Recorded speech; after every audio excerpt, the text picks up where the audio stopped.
فکانہ قیام نحو من رکوع، اب جتنی دیر رکوع میں رہے تھے اتنی دیر کھڑے رہے، یعنی طویل رہا، بس یہ مفہوم ہے۔ وکانہ یقول لربی الحمد لربی الحمد لربی الحمد لربی الحمد، یہی فرماتے رہے، پڑھتے رہے، ورد کرتے رہے۔ ثم سجد فکانہ سجود نحو من قیام، پھر سجدہ کیا وہ اتنا ہی جتنا قیام تھا۔ وکانہ یقول سبحان ربی الاعلیٰ سبحان ربی الاعلیٰ ثم رفع راسہ فکانہ ما بین السجدتین نحو من السجود، پھر دو سجدوں کے درمیان جتنی دیر آپ بیٹھے ہیں وہ بھی اتنا ہی طویل تھا جتنا سجدہ طویل تھا۔ وکانہ یقول، اور اس دوران بھی آپ خاموش نہیں رہے، بیٹھ پڑھتے رہے، رب اغفر لی رب اغفر لی رب اغفر لی، میرے گناہ معاف کر دے، میرے گناہ معاف کر دے۔ حتیٰ قرأ البقرہ وآل عمران والنساء والمائدہ او الانعام، یہ 3 صورتیں پڑھی ہیں، بقرہ آل عمران 4 صورتیں اور نساء تو پڑھی ہے، لیکن مائدہ اور انعام میں سے ایک پڑھی ہے۔ راوی کو وہم ہوا ہے، شک ہوا ہے کہ ان میں سے کون سی تھی، شعبہ کہتے ہیں ان کو شک ہوا ہے۔ وبه قال حدثنا ابو بكر محمد بن نافع البصري قال حدثنا عبد الصمد بن عبد الوارث عن اسماعيل بن مسلم العبدي عن ابي المتوكل عن عائشة رضي الله عنها قالت قام رسول الله صلى الله عليه وسلم بآية من القرآن ليلة۔ ابو بکر محمد بن نافع البصری امام ترمذی کے استاد ہیں، ان کے استاد عبد الصمد ابن عبد الوارث ہیں، وہ اسماعیل بن مسلم العبدی سے نقل کرتے ہیں، وہ عبد المتوکل تھے، وہ حضرت عائشہ رضی اللہ تعالیٰ عنہ سے، کہ آپ فرماتی ہیں کہ قام رسول اللہ صلی اللہ علیہ وسلم بآیۃ من القرآن لیلۃ، پوری رات ایک آیت کی تلاوت کرتے رہے نماز میں۔ اور وہ دوسری روایتوں میں آیت بیان ہو رہی ہے، وہی میں سوچ رہا تھا، ان تعذبہم فإنہ عبادک وإن تغفر لہم فإنک انت العزیز الحکیم۔ یہ آیت آپ کی زبان پہ آ گئی اور آپ ایک کیفیت طاری ہو گئی تو آپ یہی پڑھتے رہے، ان تعذبہم فإنہم عبادک، یہ تیرے بندے ہیں، تیری مخلوق ہے، عذاب دے تو تیرے بندے ہیں، تیری مرضی، تیری بادشاہت ہے، تیرا راج ہے، لیکن اگر تو بخش دے تو غفور الرحیم ہے۔ بس یہ تلاوت پوری رات کرتے رہے۔ وبه قال حدثنا محمد بن غيلان قال حدثنا سليمان بن حرب قال حدثنا شعبة عن الأعمش عن أبي وائل عن عبد الله بن مسعود قال صليت ليلة مع رسول الله صلى الله عليه وسلم فلم يزل قائما حتى هممت بأمر سوء قيل له وما هممت به قال هممت أن أقعد وأدع النبي صلى الله عليه وسلم۔ وبه قال حدثنا سفيان بن وقيع قال حدثنا جرير عن الأعمش نحوه۔ امام ترمذی کے استاد محمد ابن غیلان ہیں، ان کے استاد سلیمان بن حرب ہیں، وہ شعبہ سے، شعبہ عمش سے، عمش ابو وائل سے، ابو وائل عبداللہ ابن مسعود رضی اللہ تعالیٰ عنہ سے نقل کرتے ہیں، جلیل القدر صحابی، سابقون الاولون میں سے، ابتدائی 5-7 افراد میں مسلمان ہونے والوں میں شامل ہیں عبداللہ ابن مسعود، انتہائی فقہاء میں شمار ہے، فقیہ صحابہ میں سر فہرست ہیں عبداللہ ابن مسعود۔ ان کی بات سنیں وہ کیا کہہ رہے ہیں۔ میں نے ایک رات حضور کے ساتھ نماز پڑھنی شروع کر دی، رات کی، سب تہجد کا ذکر ہے۔ صلیت لیلۃ مع رسول اللہ صلی اللہ علیہ وسلم، ایک رات میں آپ کے ساتھ کھڑا ہو گیا۔ فلم یزل قائما، آپ کھڑے ہی رہے، رکوع ہی نہیں ہو رہا، سجدہ ہی نہیں ہو رہا۔ حتی ہممت بامر سوء، میں نے ایک بری بات کا ارادہ کر لیا۔ صحابہ نے پوچھا کیا ارادہ کر لیا آپ نے؟ کہا ارادہ کر لیا میں بیٹھ گیا ہوں حضور کو چھوڑ دوں، میرے بس کا نہیں ہے۔ برائی سے مراد خدا نہ خاصا کوئی برائی نہیں ہے، اور وہ بیٹھنا چاہے بیٹھ سکتے تھے، نفل ہے، لیکن رسول اللہ صلی اللہ علیہ وسلم کھڑے ہیں، صحابی کیسے بیٹھ جائے؟ تو اس وقت اس کو وہ اپنی ذات کی طرف منسوب کر رہے ہیں کہ ایک برا ارادہ آ گیا تھا میرے ذہن میں، ارادے پہ عمل نہیں ہوا، ارادے کی بات کر رہے ہیں۔ یہ اصل میں اسلوب ہے، بیان کرنا چاہ رہے ہیں کہ اتنی بڑی نماز تھی کہ ہماری بس ہو گئی، یہ بیان کرنا چاہ رہے ہیں۔ یہی روایت امام ترمذی کے استاد یہ تو محمود ابن غیلان سے، دوسری سفیان بن وقیع سے، اور وہ جریر سے، اور پھر وہ اعمش سے نقل کرتے ہیں، یعنی اس میں راوی کم ہے، وہ بھی یہی روایت ہے۔ وبه قال حدثنا اسحاق بن موسى الانصاري قال حدثنا معن قال حدثنا مالك عن ابي النضر عن ابي سلمة عن عائشة رضي الله تعالى عنها ان النبي صلى الله عليه وسلم كان يصلي جالسا فيقرأ وهو جالس فاذا بقي من قراءته قدر ما يكون 30 او 40 آية قام فقرأ وهو قائم ثم ركع وسجد ثم صنع في الركعة الثانية مثل ذلك۔ یہاں ایک اور کیفیت بیان ہو رہی ہے، یہ جو کیفیت بیان ہو رہی ہے یہ ریلیکسیشن ہے، یہ ہمیں گنجائش دی جا رہی ہے، یہ ہمیں موقع بیان کیا جا رہا ہے۔ گنجائش کیا بیان ہو رہی ہے؟ امام ترمذی کے استاد اسحاق ابن موسیٰ انصاری ہیں، وہ مان سے، مان مالک سے نقل کرتے ہیں مالک ابو النضر سے، وہ ابو سلمہ سے، ابو سلمہ نقل کرتے ہیں حضرت عائشہ صدیقہ رضی اللہ تعالی عنہا سے، وہ کہتے ہیں کہ ان نبی صلی اللہ علیہ وسلم کان یصلی جالسا، آپ بیٹھ کر نماز ادا کیا کرتے تھے۔ اب جیسے یہاں جو آپ نے اسلوب بیان کیا نا کہ کانا،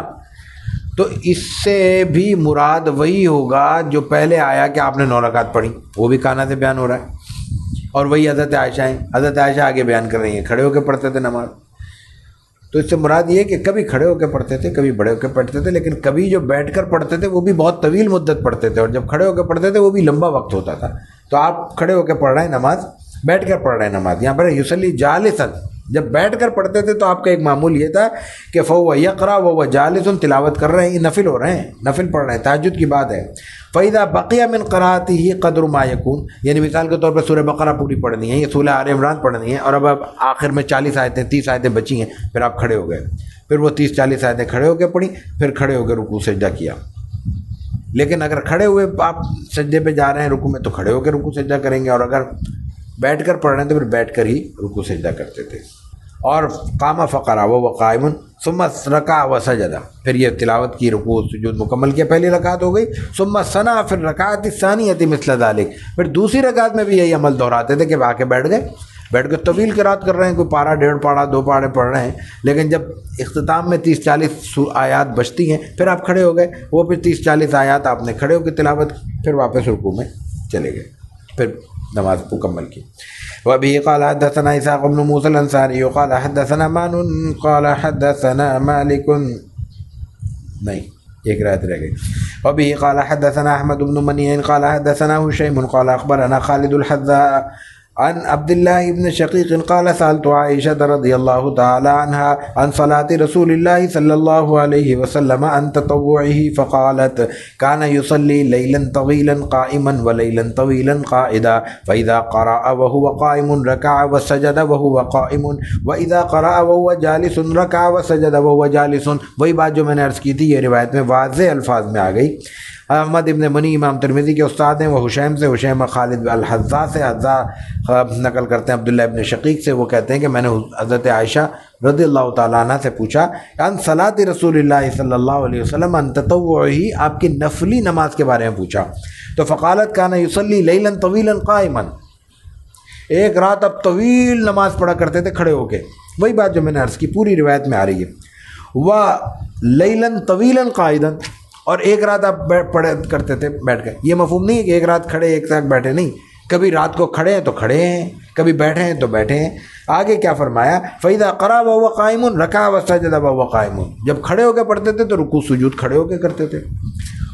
وَإِذَا قَرَأَ وَهُوَ جَالِسٌ، اور جب بیٹھ کر پڑھتے تھے تو رَكَعَ وَسَجَدَ وَهُوَ جَالِسٌ، پھر بیٹھ کر پڑھا، سجدہ بھی رکوع بھی سجدہ کریں۔ یہ نہیں کہ بیٹھ کے پڑھ رہے ہیں پھر کھڑے ہوں پھر رکوع سجود کریں، اس کی تکلف کی ضرورت نہیں، نفل بیٹھ کے پڑھے جا سکتے ہیں تو پڑھ لینے چاہیے۔ وبه قال حدثنا اسحاق بن موسى الانصاري قال حدثنا مان قال حدثنا مالك عن ابن شهاب عن السائب بن يزيد عن المطلب بن ابي وداعة السهمي عن حفصة زوج النبي صلى الله عليه وسلم قالت كان رسول الله صلى الله عليه وسلم في صبحته قائدا ويقرأ بالسورة ويرتلها حتى تكون أطول منها۔ اسحاق بن یوسف بن موسیٰ انصاری امام ترمذی کے استاد ہیں، وہ مان سے، مان مالک سے، مالک ابن شہاب سے، شہاب ابن شہاب صاحب ابن یزید سے، وہ مطلب بن ابی وداع سہمی سے نقل کرتے ہیں، اور یہ مطلب بن ابی وداع سہمی نقل کرتے ہیں حضرت حفصہ رضی اللہ تعالیٰ عنہ زوج النبی صلی اللہ علیہ وسلم سے، ام المومنین حضرت حفصہ، وہ کہتی ہیں کہ کان رسول اللہ صلی اللہ علیہ وسلم یصلی فی الصبح قائدا، آپ بیٹھ کر نماز ادا کیا کرتے تھے، یہ تہجد کا ذکر ہو رہا ہے۔ وَيَقْرَأُ بِالسُّورَةِ، اور وَيَقْرَأُ بِالسُّورَةِ، اور سورت ایک پڑھا کرتے تھے، وَيُرَتِّلُهَا حَتَّى تَكُونَ أَطْوَلَ مِنْهَا، آپ ایک چھوٹی سورت تلاوت کرتے تھے لیکن اس کو اتنے ٹھہر کر اتنی ترتیل سے پڑھتے تھے کہ طویل سورت سے بھی وہ طویل ہو جاتی تھی۔ ایک ہے طویل صورتیں پڑھنا، وہ بھی آپ نے پڑھی ہیں، لیکن بعض اوقات یہ شیڈز ہیں، اس کا مطلب ہے کہ یہ کوئی ایک لگا بندہ طریقہ نہیں ہے، انسان کو تبدیل کرتے رہنا چاہیے، اس سے انسان کے ایک مزاج میں تبدیلی بھی پیدا ہوتی ہے اور وہ جو ایک عادت بن جاتی ہے وہ عادت نہیں بنتی، بلکہ عبادت رہتی ہے۔ عبادت جب عادت بن جاتی ہے تو انسان کو ادا کرنا تو آسان ہو جاتا ہے، لیکن اس کی تاثیر کم ہو جاتی ہے، وہ مزاج بن جاتا ہے۔ تو عبادت میں اس نوعیت کی تبدیلیاں اگر کرتا رہے انسان تو وہ عادت نہیں بنتی، تبدیلی ہوتی رہتی ہے، تو اس کی وجہ سے انسان کو یہ احساس رہتا ہے یہ میں نے کرنا ہے۔ اسی لیے عبادت عادت بن کے کرنے والے کو بھی ثواب ہے، یقیناً ثواب ہے، لیکن ایک شخص کا دل نہیں چاہ رہا اور وہ جبراً اپنے آپ کو عبادت پہ لگا رہا ہے، اس کو کہیں زیادہ ثواب ہے،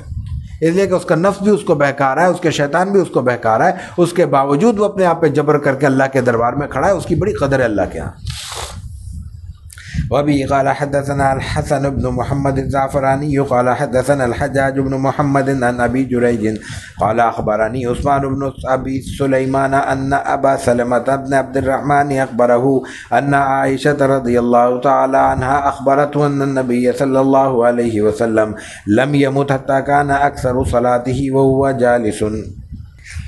امام ترمذی کے استاد حسن بن محمد الزعفرانی ہیں، ان کے استاد حجاج بن محمد ہیں، وہ ابو جریج سے نقل کرتے ہیں، وہ کہتے ہیں ہمیں عثمان بن ابی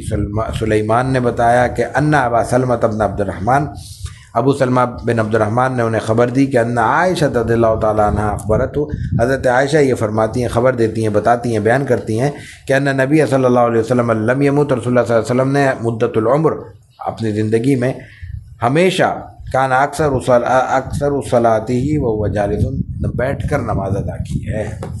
یعنی نوافل کا ذکر ہو رہا ہے، اور یہاں جو اکثر کا ذکر ہے اس سے بھی مراد یہ کہ بڑی مدت آپ نے کیا ہے، اس کو کمپائل نہیں کیا جا سکتا کہ زیادہ کھڑے ہو کے کیا ہے زیادہ بیٹھ کے، کیونکہ ظاہر ہے کہ آپ علیہ الصلوۃ والتسلیم کے کھڑے ہونے کی روایات بھی بہت کثرت سے ہیں، لیکن ایک بات اور ہے، آپ علیہ الصلوۃ والتسلیم ہم بیٹھ کے ادا کریں گے ہمیں آدھا ثواب ملے گا، کھڑے ہو کے زیادہ ڈبل ثواب ملے گا، لیکن بیٹھ کر آپ علیہ الصلوۃ والتسلیم کا نماز ادا کرنا امت کی تلقین کے لیے بھی ہے، امت کو اجازت کے لیے بھی ہے، تو آپ علیہ الصلوۃ والتسلیم ایک تو عبادت کر رہے ہیں اور ایک عبادت بتا رہے ہیں، کر کے دکھا رہے ہیں، اس حیثیت میں آپ کا ثواب، ایک تو ظاہر ہے کہ آپ کا ثواب کا ہمارا کیا مقابلہ کیا، مقابلے کا تو لفظ بھی نہیں سوچا جا سکتا، سوچنا گناہ ہے، جسارت ہے، لیکن آپ کا وہ ثواب بھی اللہ کے ہاں آپ ہی کی کھڑے ہوئے کے مقابلے میں، ہمارے کھڑے ہوئے کے نہیں، آپ ہی کے کھڑے ہونے والے کھڑے ہو کر ادا کرنے کا مقابلے میں، اس لیے کہ وہ آپ ہم پر رحم کرتے ہوئے بیان کر رہے ہیں، آپ بیٹھ کر نہ پڑھتے، ہمارے لیے نفل بھی بیٹھ کر پڑھنا جائز نہ ہوتا، تو یہ آپ کا احسان بھی ہے، اور اس چونکہ آپ نے سمجھانے کے لیے کیا ہے اس لیے یہ آپ کا وہی درجہ ہے جو آپ کے کھڑے ہونے کا درجہ ہے۔ وبه قال حدثنا احمد بن منين قال حدثنا اسماعيل بن ابراهيم عن ايوب عن نافع عن ابن عمر رضي الله تعالى عنهما قال صليت مع رسول الله صلى الله عليه وسلم ركعتين قبل الظهر وركعتين بعدها وركعتين بعد المغرب في بيتي وركعتين بعد العشاء في بيتي۔ اب یہ جو فی بیتی ہے نا، گھر میں پڑھا، اس کی وجہ سے یہ دشواری ہے، آپ نے کون سی نماز کب کیسے پڑھی، کسی نے ذرا سا دیکھ لیا وہ بیان کر دیا تو صحیح تفصیل نہیں آئی، اس لیے نوافل میں یہ بات آتی ہے کہیں 2 رکعت کہیں 4 رکعت۔ اب یہ بات ذہن میں رکھ کے آگے روایت سنیے۔ امام ترمذی کے استاد احمد بن منی ہے، وہ اسماعیل بن ابراہیم سے، وہ ایوب سے، وہ نافع سے، وہ ابن عمر سے نقل کرتے ہیں کہ وہ ابن عمر کہتے ہیں رضی اللہ تعالیٰ عنہما کہ میں نے حضور کے ساتھ 2 رکعت پڑھی قبل الظہر، 2 رکعت آپ کے ساتھ پڑھی کا مطلب آپ بھی پڑھ رہے تھے، ہم بھی پڑھ رہے تھے، نفل جماعت سے نہیں ہو رہی، ظہر کی رکعتیں ظہر سے سنتیں پہلے پڑھتے ہیں، یہ سبھی پڑھتے ہیں، تو ہم اکٹھے ہی ہوتے ہیں نا مسجد کے اندر، یہ مفہوم ہے قبل ظہر، لیکن ظہر سے پہلے 2 رکعت پڑھی ہیں، یہاں 2 رکعت کا ذکر آ رہا ہے، تو آپ تھکے ہوئے ہوں گے، یہ 2 رکعت آپ نے پتہ نہیں کس نوعیت کی پڑھی ہوں، اس سے پہلے آپ 4 پڑھ چکے ہوں، اس کے بعد 4 پڑھی ہوں آپ نے، لیکن عام جو ثابت ہیں آپ سے وہ 4 رکعت ہیں ظہر سے پہلے۔ ورکعتین بعدہا، 2 رکعت ظہر کے بعد، ٹھیک ہے، ورکعتین بعد المغرب فی بیتی، گھر میں پڑھی ہیں مغرب کے بعد 2 رکعت، نماز فرض پڑھنے کے بعد 2 رکعت بھی آپ نے مسجد میں نہیں پڑھی، گھر میں پڑھی ہیں، اسی لیے آپ نے فرمایا کہ گھروں کو آباد کرو، اس کا مفہوم یہی ہے کہ نفل پڑھو گھروں میں، عبادت کرو، تلاوت کرو۔ ایک تو نماز ادا نہیں ہو رہی تو ہمارے گھروں میں ویرانی ہے، وہ اپنی جگہ، لیکن جو لوگ باقاعدہ جماعت نماز پڑھنے والے لوگ ہیں ان کے بھی گھر ویران ہیں، کیونکہ وہ بھی ان کا بھی وقت مسجد میں گزرتا ہے، اچھی بات ہے، لیکن عبادت نفلی نوافل کم از کم گھروں میں ادا کرنے چاہیے۔ ورکعتین بعد المغرب فی بیتی ورکعتین بعد العشاء فی بیتی، عشاء کے بعد کی 2 رکعت، مغرب کے بعد کی 2 رکعت آپ نے گھر میں ادا کی۔ وبه قال حدثنا احمد بن منعم قال حدثنا اسماعيل بن ابراهيم قال حدثنا ايوب عن نافع عن ابن عمر رضي الله تعالى عنهما قال ابن عمر حدثتني حفصة ان رسول الله صلى الله عليه وسلم كان يصلي ركعتين حين يطلع الفجر وينادي المنادي۔ امام ترمذی کے استاد احمد ابن منی ہیں، وہ اسماعیل بن ابراہیم سے، وہ ایوب سے، ابو ایوب نافع سے، نافع ابن عمر سے، وہی سند ہے جو پہلی روایت میں تھی۔ ابن عمر یہاں کہتے ہیں، وہاں کہتے ہیں میں نے خود پڑھی تھی نماز، یہاں کہتے ہیں کہ مجھے حفصہ نے بیان کی، ان کی بہن ہے۔ ان رسول اللہ صلی اللہ علیہ وسلم، رسول اللہ صلی اللہ علیہ وسلم نے کان یصلی، کہا نماز پڑھا کرتے تھے 2 رکعت، حین یطلع الفجر، فجر کی اذان کے بعد، وینادی المنادی، جب اذان ہو جاتی، فجر طلوع ہو جاتی اور اذان دینے والا اذان دے دیتا تو آپ 2 رکعت پڑھا کرتے تھے۔ اور ایوب جو اس میں راوی ہیں وہ یہ کہتے ہیں وَأَرَاهُ قَالَ خَفِيفَتَيْنِ، میرا خیال ہے آپ نے یہ بھی کہا تھا کہ ہلکی پڑھتے تھے، وہ آپ کا پہلے بیان ہو چکا ہے۔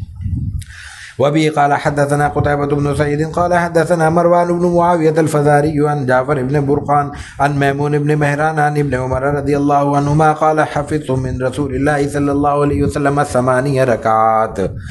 ركعتين قبل الظهر وركعتين بعدها وركعتين بعد المغرب وركعتين بعد العشاء۔ قال ابن عمر وحدثتني حفصة بركعتي إلى الغداء ولم أكن أراهما من النبي صلى الله عليه وسلم۔ وبه قال حدثنا ابو سلمة يحيى بن خلف قال حدثنا بشر بن المفضل عن خالد الحذاء عن عبد الله بن شقيق قال سألت عائشة رضي الله تعالى عنها عن صلاة النبي صلى الله عليه وسلم قال كان يصلي قبل الظهر ركعتين وبعدها ركعتين وبعدها ركعتين